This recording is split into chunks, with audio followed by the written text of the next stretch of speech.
নদীর একুল গড়ে ওকুল গড়ে, এই তো নদীর খেলা। জীবন মানে বহতা নদী, থেমে সে তো থাকে না। আমি যদি ভালো থাকি তোমাকে ছাড়া তুমি কেন পারবে না। এই দুটা লাইনের উপর ডিপেন্ড করে আমাদের আজকের এই ভিডিও।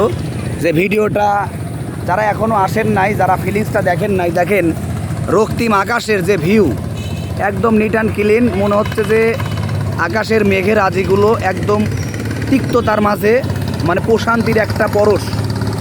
এখন মানুষজন কি বলে সেইগুলো আমরা শুনবো একটু এখান থেকে। বড় ভাই, আসসালামু আলাইকুম, ভালো আছেন? এই যে হঠাৎ করে নদীর ধারে আসছেন কেন? মানে আরও তো ঘোরার জায়গা আছে, এই জায়গা কি ভালো না খারাপ?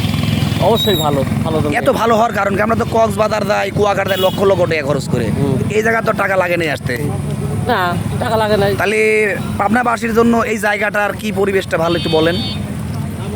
পাবনার পাশে নদী দেখবে, নদীর পানি দেখবে, এটাই পরিবেশ ভালো।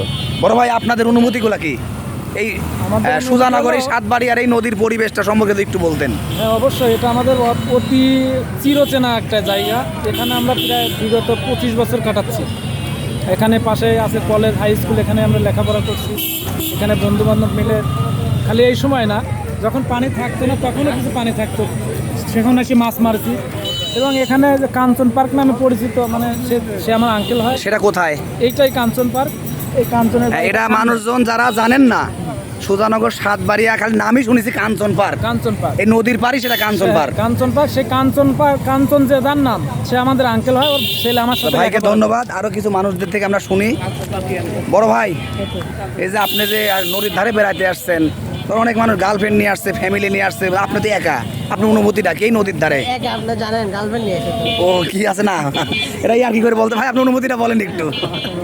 ভাই, এই যে আপনার মনে হচ্ছে আপনি খুব একটা জোশ ফিলিং আছেন এই সুজানগর, এই সাতবাড়িয়া নদীর ধারে, এটা আপনার অনুভূতিটা কি? নদীর ধার এটা একটা ঐতিহাসিক আনন্দ। এই জায়গায় আসলে কি কক্সবাজার কুয়াকাটার ফিল পাওয়া যায়?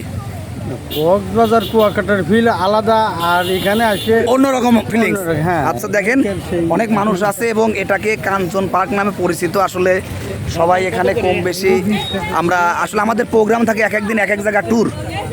আমরা অফিস টাইম বাদ দিয়ে আমাদের কাজই থাকে বিভিন্ন ভিডিও করা। সেই ভিডিওর সুবাদে আজকে আসছে। দেখি ভাইজান, ভালো আছেন? এই হঠাৎ করে সুজানগর নদীর পাড়ে আসলেন কি মনে করে, মানে কি অনুভূতিটা যদি একটু ব্যক্ত করতেন? জায়গাটা ভালো নাকি? পরিবেশটা ভালো? লজ্জা করতেছেন, ভয় করতেছেন? ভয় নাই, ভয় আর কিছু। সত্য কথা বলেন, এটা কি কাঞ্চন পার্ক? আমি খালি নামই শুনে গেছি যে যারা কাঞ্চন পার্ক, আমি আমার বিভিন্ন লোকেশন নিয়ে মনে হয়। এখন দেখছেন নদীর পার। যাই হোক, এই যে একদম পরন্ত বিকেলে ঠিক সূর্য ডুবা ডুবা ভাব, এই পরিবেশটায় ভিডিও করলাম। অসংখ্য মানুষ, আমরা অনেক এখানে মা বোন আছে, তাদের ছবি আমরা নিলাম না। যাই হোক, যারা আমাদেরকে ভালোবাসেন, আমাদের দেশকে যারা ভালোবাসেন, অবশ্যই এই সুজানগর সাতবাড়িয়া নদীর ধারে আপনারা আসবেন। কারণ এই জায়গাতে আপনি কোটি টাকা দিয়ে বাস্তব ফিলিংস আপনারা পাবেন না। এই যে দেখেন একদম পানির নিয়ারলি ক্লোজলি আসছে আর কি। এই যে নদীর পার, যে নদীর ভিউ, এটা কিন্তু এই যে সূর্য, এখন দেখেন আমার ফোনের ক্যামেরা ঘোলা হয়ে যাচ্ছে সূর্যের আলোতে, মেঘরাজে। এই যে পানি, এটা হচ্ছে কোটি টাকার চাই দামি একটা জিনিস, যেটা এই সুজানগর সাতবাড়িয়া না আসলে কিন্তু আপনারা কখনো বুঝবেন না। আর মাহবুবকে যারা ভালোবাসেন, হ্যান্ডসামিরও পেজকে যারা ভালোবাসেন, তারা অবশ্যই বেশি বেশি শেয়ার করুন ভিডিওটা। কারণ আমরা সচরাচর ব্লগ ভিডিও বানাই, সাতবাড়িয়ার একটা দ্বিতীয় পার্টের একটা ব্লগ ভিডিও। সবাইকে ধন্যবাদ।